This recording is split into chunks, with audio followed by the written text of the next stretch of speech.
Hey everyone, and welcome back to the channel. Today we're going to list 10 things you didn't know about Call Me By Your Name. Let's get right into it. Luca Guadagnino's 2017 masterpiece, Call Me By Your Name, saw the adaptation of Andre Ackerman's novel in a beautiful manner. The touching love story of young Elio, played by Timothée Chalamet, and Oliver, played by the social network's Armie Hammer, won a 10-minute standing ovation at Sundance. Fortunately for fans, a sequel to Call Me By Your Name has already been confirmed. The film's plans are currently on hold, but we do know that the cast will return and that the film will be based on Ackerman's 2019 book, Find Me. While fans around the world wait for more information, we revisit the original piece. Here are 10 facts about the film that you may not have known. Number 1. Preparing for the role big time. Actors are always required to prepare for the projects in which they will appear. There's always something for the stars to do beforehand, whether it's living in complete solitude in the middle of the forest for 2 months, or undergoing a grueling diet and workout plan. It was more subtle in Timothée Chalamet's case, but arguably just as complex. Chalamet learned to speak Italian and play the piano beautifully in order to fully embrace his role as Elio. Number 2. One rehearsal only. Achieving the perfect dialogue and scenes that audiences see in the final version usually necessitates many hours of rehearsing before shooting, both on and off set, but not in this case. Call Me By Your Name only had one rehearsal. Luca Guadagnino's direction consisted of a single directive. Elio and Oliver roll around in the grass and kiss. After the two had been doing so for a while, crew members separated them, and they discovered the director had left a while ago. Number 3. It's not about sex. While the novel is known for having numerous explicit sex scenes, the film does not adhere to this aspect of the source material. Luca Guadagnino, the director, stated several times that he wanted to do explicit sex scenes only if they felt natural to the environment and made sense for the characters.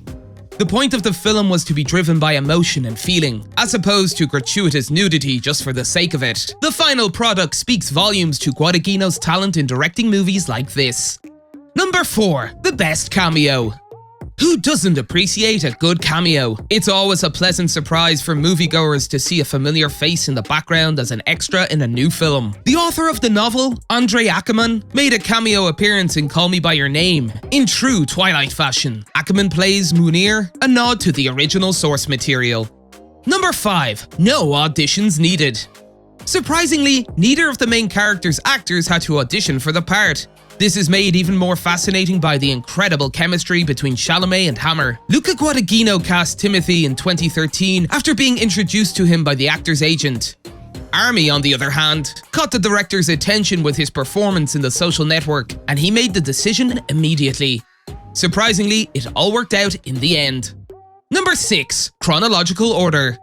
While it may appear strange to audiences watching the finished product, the truth is that movies are not typically shot in chronological order, often due to time or set constraints, among other factors. Call Me By Your Name went against the grain once more, and was shot from beginning to end. The fact that the film and interactions appeared so natural could have contributed to this. Number 7. Selective soundtrack. Because the film is set in the 1980s, director Luca Guadagnino and his team went above and beyond to incorporate that era into every aspect of the production, including the songs. They made it a point to research which songs were popular in Italy during the summer of 1983, and they used their findings to choose many of the songs for the soundtrack, paying close attention to the times of day when they would play. Number 8. An almost narrator. In the end, the film does not have a narrator and is told from Elio's point of view, as is the book. However, things almost went in a different direction when Luca Guadagnino considered using Sufjan Stevens, the author and singer of the film's most well-known songs, as the narrator. Looking back, the film would have had a different direction if Sufjan would narrate the story. Number 9. Contemporary references. The songs weren't the only means by which the film's narrative was anchored in the 1980s, where it belonged. Aside from choosing a specific playlist, the filmmakers also included movie references. This includes a look at the movies currently in theaters, Tootsie and the Thing, as well as a magazine cover featuring the Millennium Falcon, hinting at Star Wars Episode 6: Return of the Jedi. Number 10. Sneaky earpiece. There is plenty of heartbreak in Call Me By Your Name, but no scene tugs at the heartstrings quite like the final scene in which we see Elio crying to the sound of Sufjan Stevens' Vision of Gideon. Timothée Chalamet wore an earpiece that played the song to further immerse himself in Elio's emotions. It's no surprise that the tears begin to flow. That's it for today. If you guys enjoyed the video, make sure to hit that like button. Don't forget to subscribe and turn on that notification bell so you never miss out on any future content we'll produce for you guys. We're signing off now, but we'll be sure to catch you all in the next one.